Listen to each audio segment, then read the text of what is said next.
I hope by Wednesday I'll be able to tell you where we shall gather for my intended review. With good fortune, it'll be here. I know we'll be here for the final, which is a week from today. More announcements on that in the future.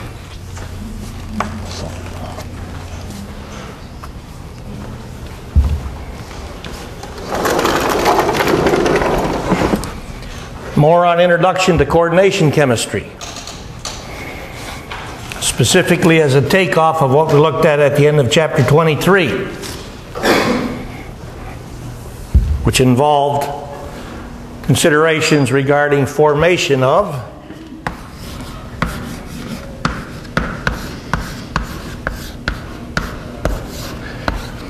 this coordination complex or coordination compound. Either applies. Formed as a consequence of a Lewis acid-Lewis base reaction.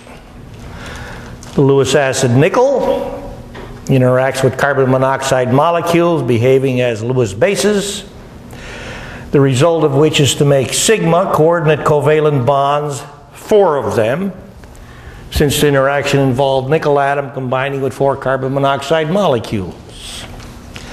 Unusual aspect of this chemistry: nickel as an elemental nickel still has 0 oxidation state.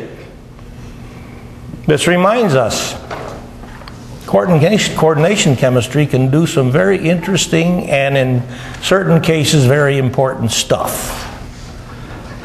You think chlorophyll is important? It's a magnesium ion coordination complex. It gives green plants the ability to fix nitrogen. Ever heard that term, fix nitrogen? Nitrogen molecules, very stable. We mentioned last time, triple bond in the nitrogen molecule is the 3rd strongest known bond in the world of chemistry. Second is carbon monoxide, and number 1 strongest is in the NO plus unusual cation species. Because without fixing nitrogen, which means breaking the nitrogen-nitrogen triple bond to make available nitrogen atoms to synthesize amino acids from which we make proteins, life as we know it would not exist. Green plants can do this with the assistance of chlorophyll. Chemists have a hell of a hard time doing this. In this regard, green plants are more clever at nitrogen fixation than chemists. How about hemoglobin? That important? Coordination chemistry associated with hemoglobin accounts for oxygen transport through our system, without which we wouldn't be talking about such, because we wouldn't be alive. Such is discussed in the notes, and you can look up, as I'm sure you know, Wikipedia, whatever have you these days. Chlorophyll, hemoglobin. Back to this stuff. Now, question 65 is simply reminding you that if we recognize what separates the chemistry of transition metals from the non-transition metals is that they have a mixed bag, so to speak, of valence electrons. For the period 4 transition metal atoms, 3d and 4s, period 5, 4d and 5s, etc. We can argue that krypton, which we find when we get to the end of the 4th period, which contains the first collection of transition metals. We can argue that krypton's got 18 valence electrons. Why is this important to us? Because chemists have observed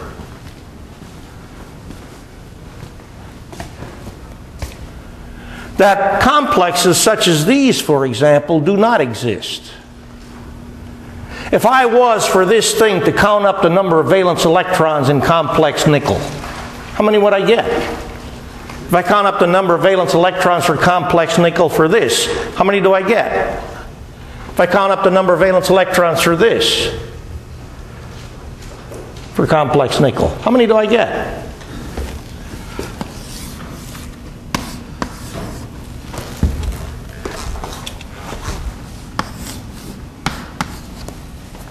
In the statement of question 66 in the notes, there's a typo. This is typed as sub 4.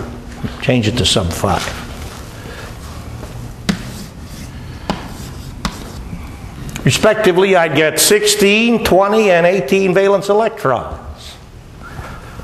So which complex nickel is isoelectronic with krypton, valence-wise? This one, nickel tetracarbonyl, the one that exists. So why are we of a mind to consider this? Because again, chemists have found by observation. This is an empirical fact.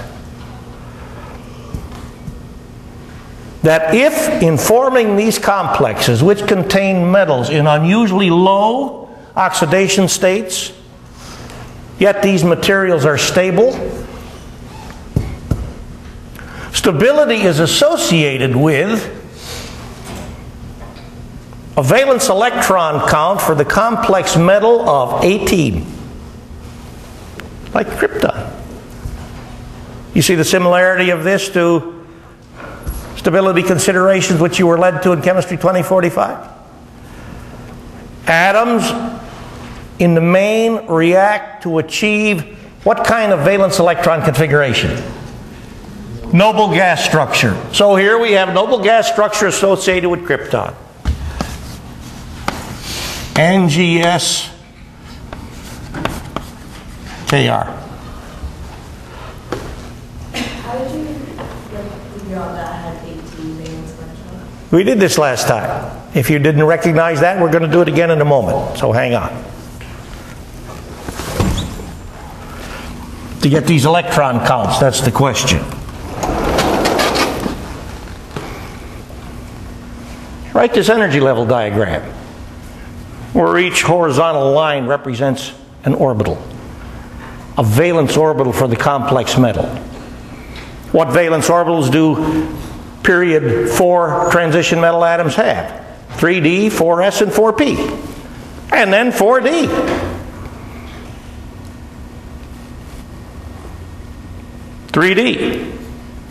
Nickel has preserved its oxidation state, hasn't it? How many valence electrons does nickel 0 have? How many? How many? 10. And each carbon monoxide molecule behaving as a Lewis-based ligand donates how many electrons in making a sigma coordinate covalent bond? 2. An electron pair. 4 carbon monoxide molecules to make that stuff. Well, 4 times 2 is 8. Plus 10, that's 18. So accordingly, we can populate this energy level diagram. And in this case of nickel tetracarbonyl, we would populate the energy level diagram on the basis of recognizing by observation in the laboratory that that stuff is diamagnetic, unlike the nickel atom. We talked about this last time. The nickel atom is doubly paramagnetic. It's got 2 half-filled 3d orbitals. But when this coordination phenomenon occurs, this paramagnetic character is lost. And the 4s valence electrons for nickel 0 are like magic, shoved back into the 3d sublevel. So every one of these orbitals is filled with an electron which formally belongs to nickel. And these orbitals are occupied by the 1, 2, 3, 4 electron pairs, valence electron pairs, supplied by the carbon donor end of the carbon monoxide molecule. I mean, all this stuff when you first hear about it, well, this sounds goofy. But the best part of it, it's true. That's why we tell these stories. Now, more aspects of this. By analogy, then, to krypton valence electron configuration of 18 total valence electrons, we can predict when such complexes are expected to be stable. Now, keep in mind, This argument only applies to these complexes which contain the metals in an unusually low oxidation state. Because in nickel's chemistry, the most common oxidation state which it develops is what? Did you learn this in 2045? No. Oxidized nickel plus 2. All right? Here's iron complex with carbon monoxide molecules with iron also zero oxidation state. What's the value for X? 5. Now you got a krypton configuration. How is the metal atom hybridized?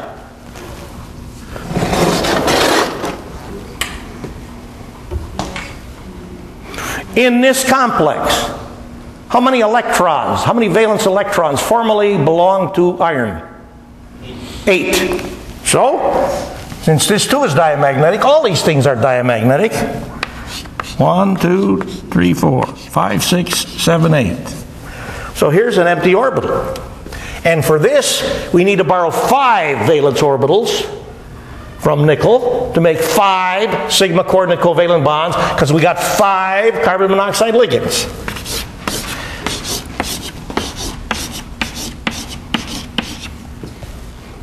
And we always borrow these orbitals in order of energy.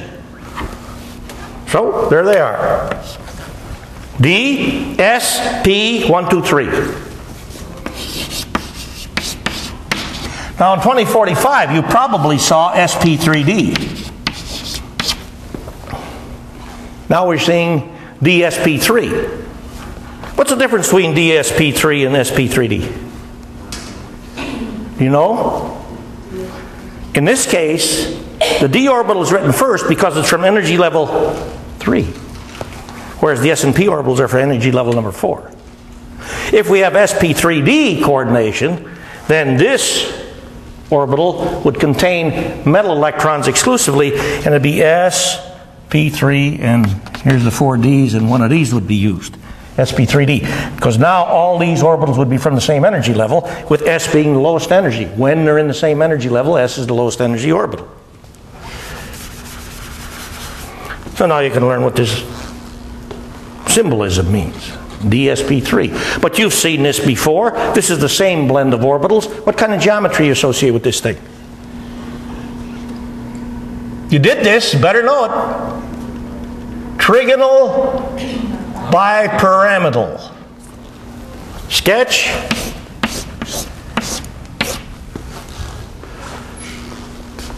And that's the geometry. That's the best. That's why we play this game. That is the shape of this thing, and this is stable.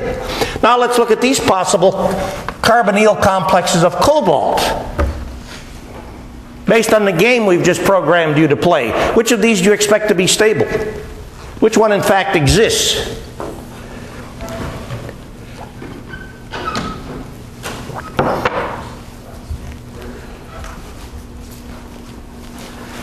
Cobalt, 27. Cobalt atom all by itself. How many valence electrons does it have? 9. So if you're going to be developing a krypton configuration for complex cobalt, you've got to wind up with 18 valence electrons.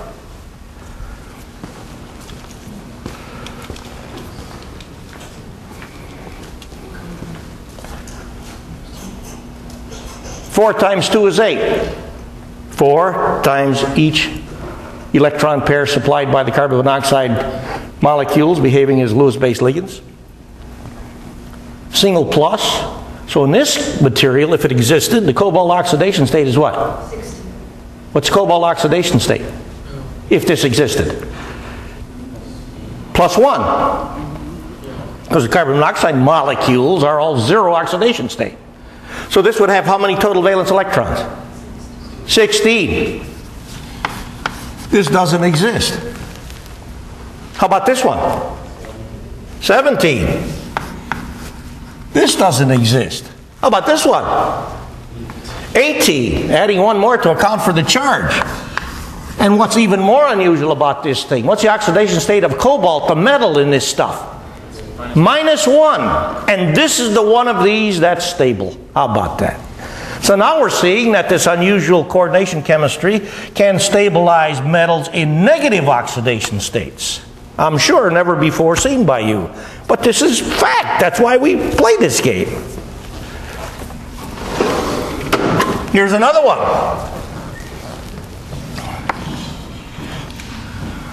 Nitrosyl trigarpanyl complex of iron. The question is, if this is stable, if this is a stable complex, which it is,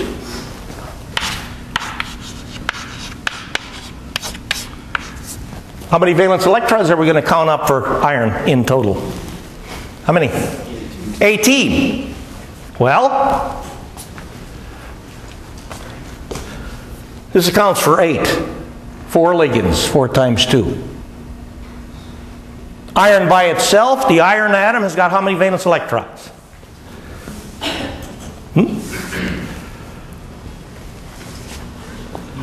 8. So what's the oxidation state for iron in this thing? Keeping in mind that for these ligands, carbon monoxide molecules neutral, but nitrosyl cation.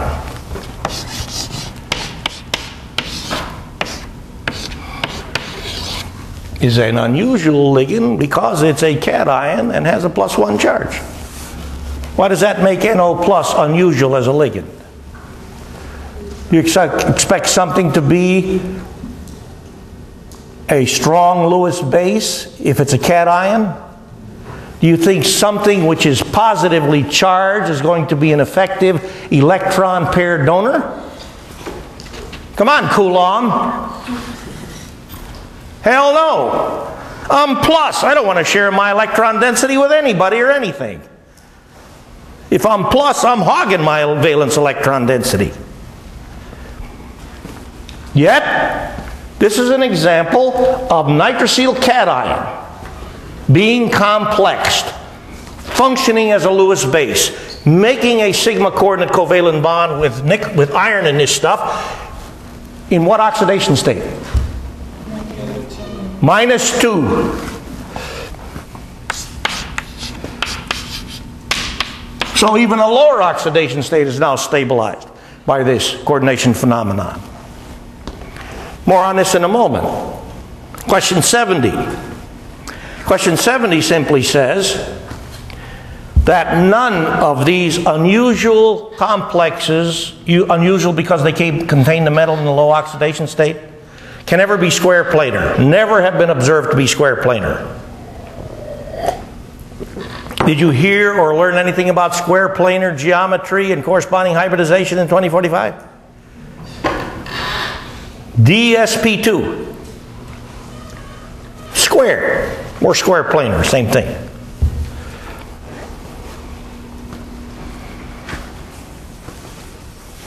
So, if I had a square complex, the metal would be here, and here's a ligand, and here's a ligand, and here's a ligand, and here's a ligand.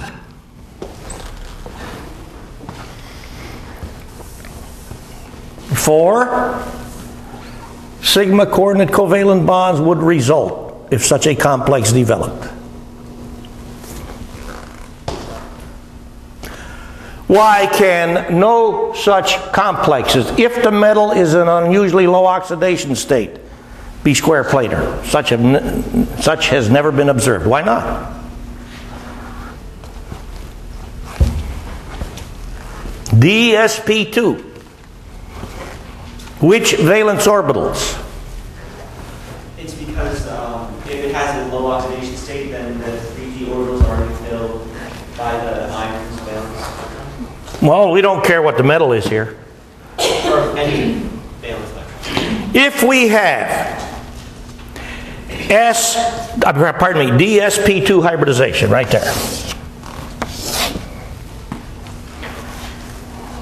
Which of these orbitals are filled? Are they all filled? Yeah. Is this one filled? DSP2. So one of the p orbitals valence 4p orbitals of the metal, if it's a fourth period transition metal, is empty. If this orbital is empty, which it must be for this hybridization and corresponding square planar geometry, how many total valence electrons can I have here? 16. How many? Count them. 16. Is that krypton? No. That's it. Not Kr. Enough said. That's why we play this game. So to play this game, if you're thinking about the possibility of a complex being stable and at the same time containing a metal in an unusually low oxidation state, count valence electrons. If you get 18, it's possible. If you don't, forget it. Now then, here's nickel tetracarbonyl with nickel in a +2 oxidation state. Do you believe that nickel ion, given that +2 again, is the only common oxidation state developed by nickel in its chemistry? Positive oxidation state. You think nickel +2 attracts this non-bonding pair more strongly than nickel 0? Hell yes! This is positive. It certainly attracts non-bonding electron density more strongly than something which is 0 charge. Yet this doesn't exist. No carbon monoxide complex exists of nickel in the +2 oxidation state. No carbon monoxide complex exists that I know of cobalt in positive oxidation states or iron in positive oxidation states. What's that telling us?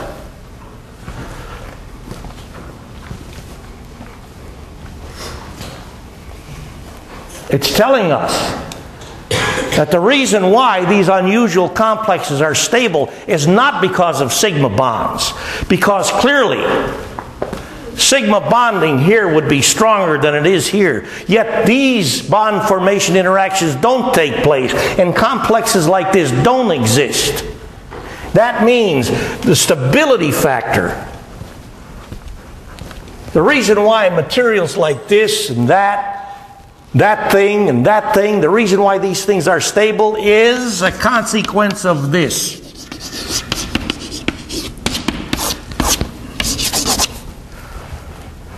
So now we're going to invoke upon you, we're going to foist on you a new idea of pi bond formation. New in the sense that you haven't heard of it before. If, in forming these complexes, the complex metal has an abundance of valence d electrons, do each of these complex metals, for these complexes which we've noted to be stable, do each of these complex metals have an abundance of valence electrons?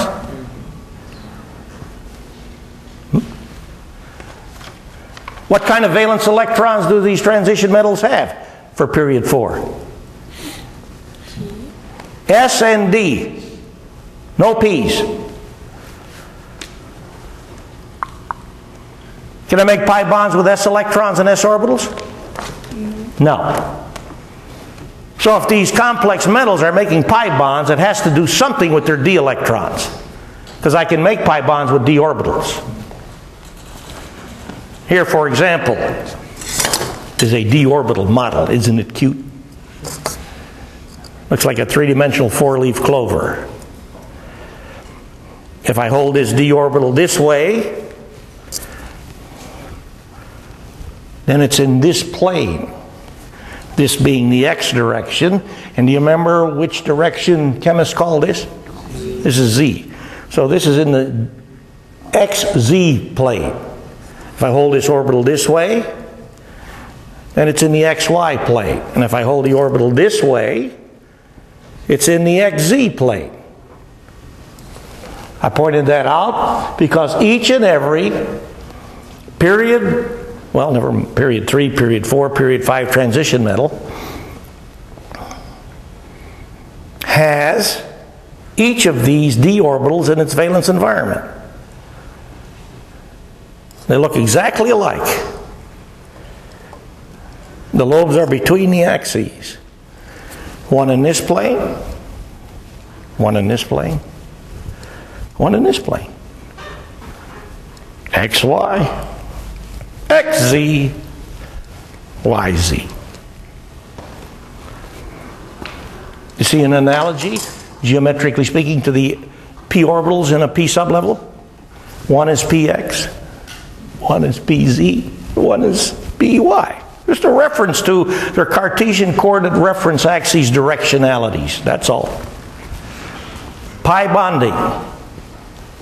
If we have a metal in a low oxidation state, like we have here, and it has an abundance of valence d electrons, every one of these got a full complement of valence d electrons. Every one of these is a D10 metal. Then we have a metal which can make pi bonds, but in this case, it's the metal behaving as the Lewis base to make the pi bonds, because the metal supplies the electron density. Notice that the ligand supplied the electron density to make the sigma bond. You write a Lewis picture for the ligand to see which electron pair or pairs it can use to make sigma bonds. Okay? Now for the metal. Can it be a pi bonder? First, is it in a low oxidation state? Because if it's in a positive oxidation state, it's not going to want to share that d electron density with anything to make bonds. But if it's zero oxidation state, or even better, what kind of oxidation state? Negative! Ha ha! Now it's even going to be a better pi bonder. And it's got a bunch of valence d electrons. You can well expect that metal to be capable of participating in pi bond formation. But in order to have this pi bond form, now the ligand has got to supply an empty valence orbital, because to make the pi bonds, the metal is supplying the electron density to make the pi bonds. So now we're going to ask a question. How can a ligand like this make pi bonds? Did you learn in 2045 that there are certain difficult aspects of dealing with Lewis structures? Lewis structures don't show you certain important properties of species. What the Lewis structure does show you, however, if you write it correctly, is bond electron density distribution and non-bonding electron density distribution. And if you write the Lewis structure in accord with geometry, it'll show you shape. Of course, for two atom species, geometry is trivial. It has to be linear, it can't be anything else. Now, I don't know what you heard in 2045 class, but perhaps you heard this. Carbon got 4 valence orbitals, right? Any period 2 atoms got 4 valence orbitals. Electron pair, shared electron pair, shared electron pair, shared electron pair. Does that saturate the 4 carbon valence orbitals?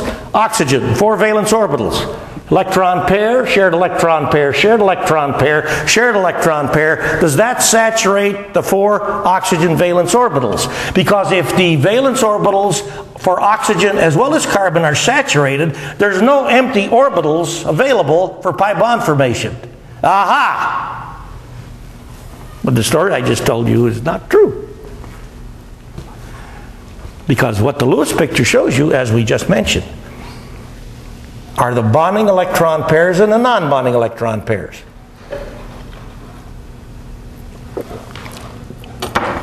But I know you can all count.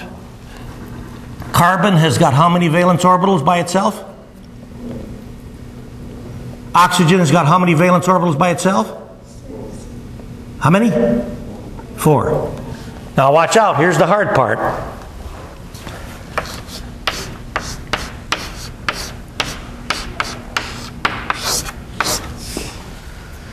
Get out your abacus. How many orbitals does this result in?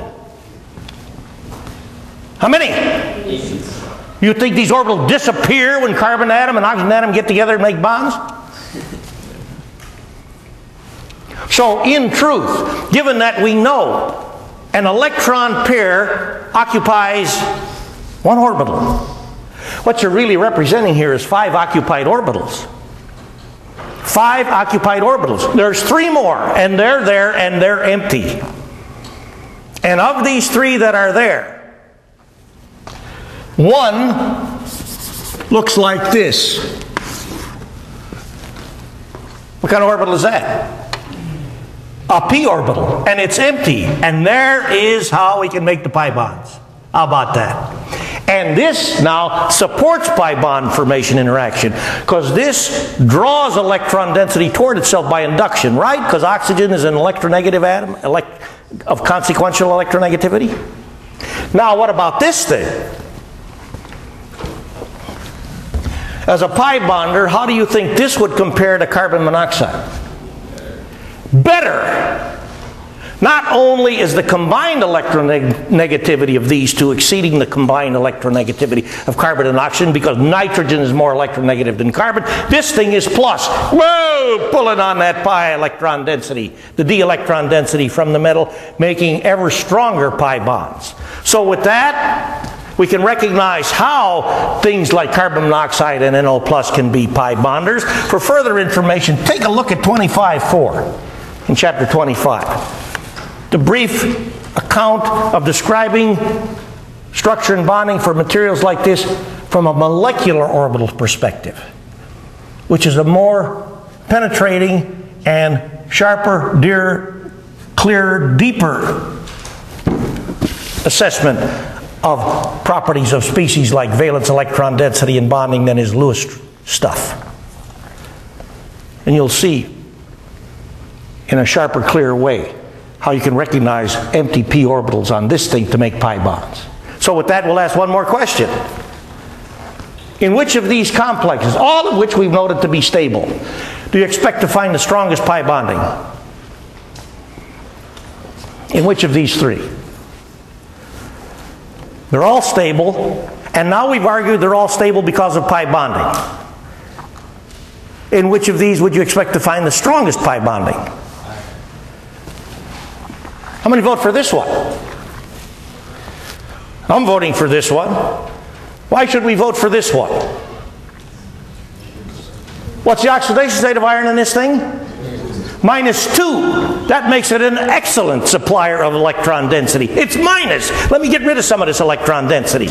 And pushing it toward a ligand which is plus. So Coulomb is now working in your favor for pi bond formation here. So is iron acting as a Lewis acid and Lewis base? Yes, just like is the ligand. The ligand is the Lewis base to make the sigma bond, and the metal is the Lewis acid to make the sigma bond. Because the metal accepts the electron pair to make the sigma bond, and the ligand supplies the electron pair to make the sigma bond. But role reversal occurs when we consider pi bonding. Interesting, isn't it? Nothing fancy. It's just a stretch of ideas we've already focused on. No more, no less. All right. And so with this, well, a brief comment on question 71. Question 71 says, in chemistry we have so far discussed this term. Have you seen any accounts of the unusual aspects of coordination chemistry? I think the most obvious is this. Acidity, Bl acidity,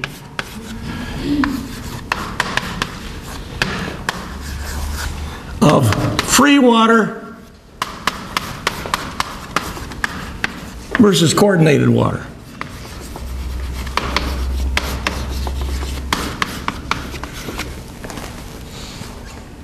You know what I mean by this?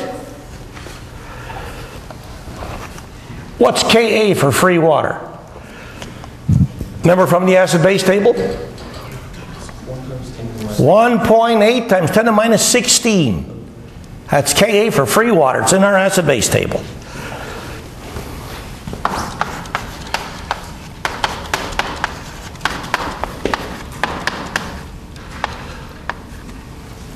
What do you know about this?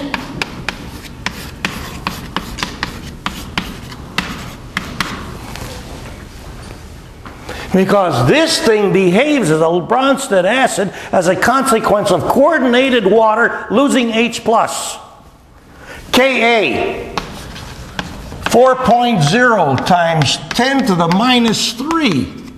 Does coordinated water sound to be, appear to be a hell of a lot stronger acid than free water?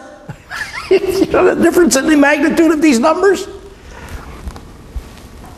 Big difference. It's only 10 million times, 10 trillion times better as a coordinated molecule, as an acid, than it is when it's free. Coordination chemistry do some interesting stuff.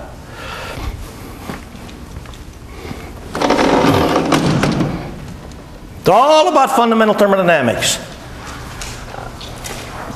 When something engages in bond formation, its behavior oftentimes changes dramatically. Free water, water bound to iron. Pooh, did you change its behavior dramatically? All right. So with that, we jump to chapter 24 in a formal fashion. First, some comments about which we've already really reflected. Coordination complex.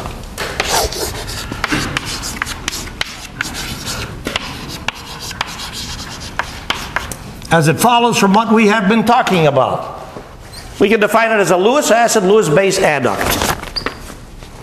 And we recognize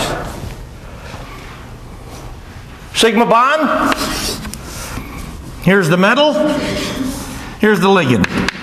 Pi bond, ligand, metal.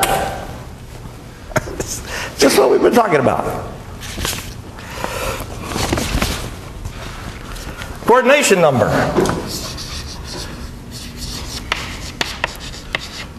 equals number of sigma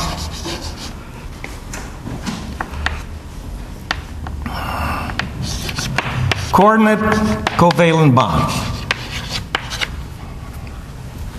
So you're going to need to be able to get at structure for these things. If from the formula itself you can't recognize how many sigma coordinate covalent bonds we're talking about. Now, what difficulties can arise in counting up sigma coordinate covalent bonds? With that, we talk in brief about ligands. Ligands.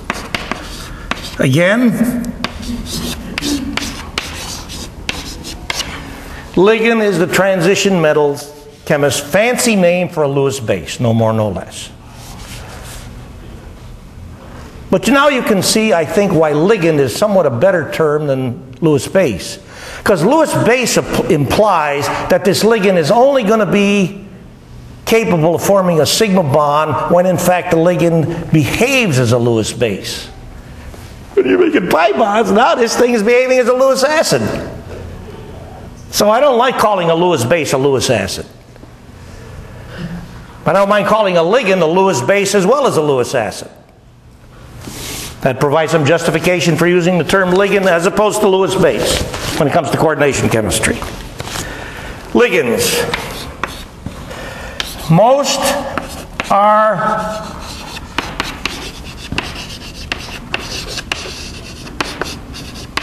monodentate, but some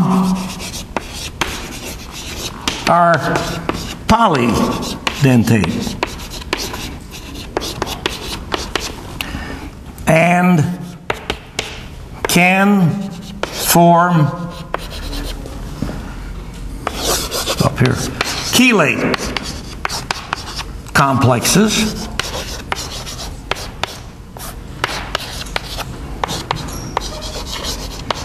which are ring structures.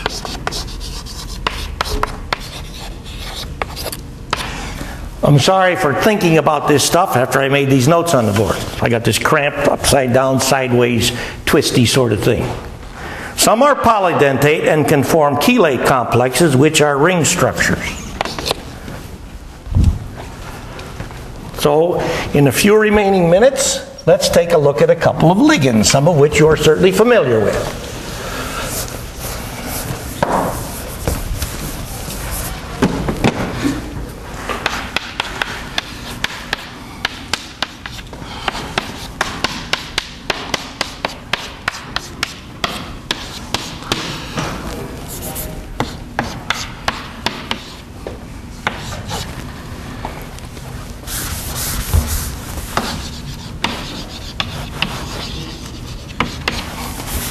These ligands are monodentate. What's that word mean? Monodentate. Dent, bite. A way to refer to making a bond. And pasta. Hmm? And pasta.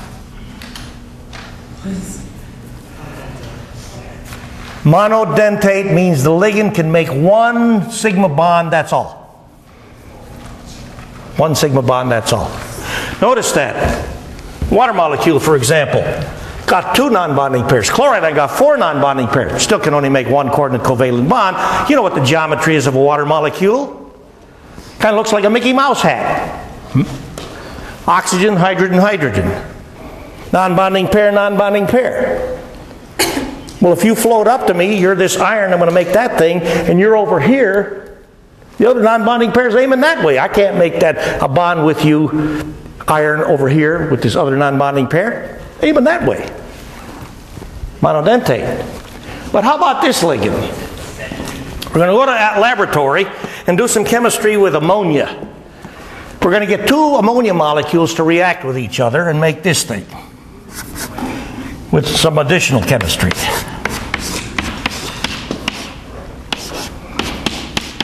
Two ammonia molecules and an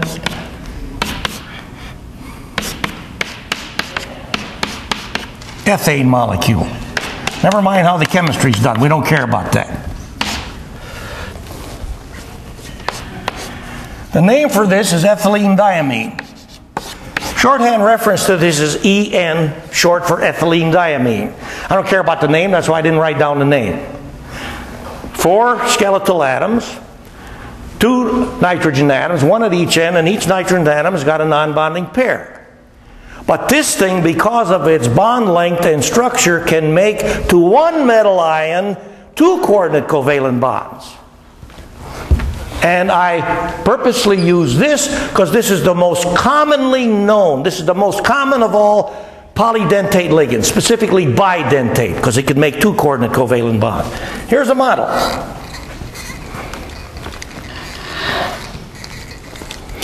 Every skeletal atom is sp3 hybridized, with which I'm sure you associate tetrahedral geometry. Nitrogen, non-bonding pair, this fancy purple loop. Okay. Carbon, carbon, nitrogen, other fancy purple loop. Now, how can this thing make 2 coordinate covalent bonds to 1 metal ion? Do you recall that the skeletal atoms are connected to each other in this molecule strictly by single bonds? And along a single bond axis, rotation is possible. This is not possible if there's any multiple bonding electron density. This is one of the very important properties of a single bond relative to any bond at which there's multiple bonding character. So, by this free rotation characteristic, along the single bonds, notice that the carbon-nitrogen bonds can rotate such that the non-bonding pairs point at the same position at space. So if my noggin is a metal ion, I get coordinated. And I make my beautiful coordination chemist Easter hat. There it is. This is me chelated by ethylene diamine. Notice that this forms a ring. How many atoms are in this ring? 5. Keep that number in mind. And we're going to do a lot more with this structure stuff next time. And before we get together next time, which will be our last time, I want you to look at the sketches that you're going to need to know how to draw for octahedral complexes, which involve drawing a canted square. Not like this, because this square is not in the plane of the board. It's perpendicular to the plane of the board. And I want to show you something. If you take a piece of paper, I think you can afford that, and fold it in the shape of a square, and take and put a pencil through it, or a pen, you can make a cheap model of an octahedral complex. Where? There's a ligand here, and a ligand here, and a ligand here, and a ligand here, and a ligand here, and a ligand here. It has basically this ball and stick geometry. or this solid state geometry. You've seen these geometries before. And why do we want to focus on this? Because the most common coordination geometry shown by complexes of transition metal, atoms and ions, is, guess what? Octahedral. That's why we want to play this game. I don't care what I say, she always say